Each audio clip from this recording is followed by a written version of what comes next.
José Ramón Abal volverá a optar á alcaldía de Cambados. O edil repite a fronte da candidatura coa que Cambados pode concorrer ás eleccións municipais do vindeiro 26 de maio. Van a repetir a base da candidatura, a columna vertebral da candidatura vai a ser a mesma que no ano 2015.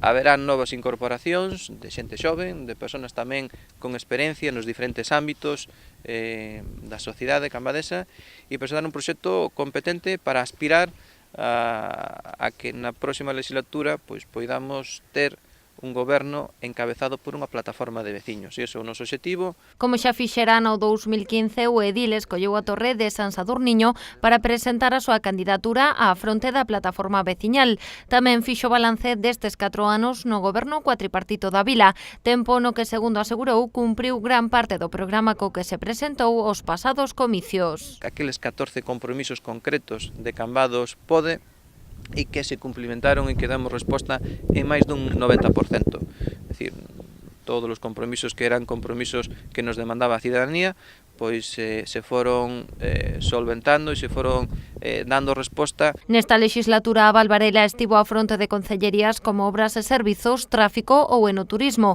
Hoxe puxo en valor o traballo realizado. Creo que o goberno funcionou en liñas xerales ben durante toda a legislatura, a excepción de 2 3 pequenos desaxustes puntuales, pero que en liñas xerales pois un goberno no que conseguimos acabar con esas políticas caciquiles, un goberno máis aberto, un goberno máis transparente.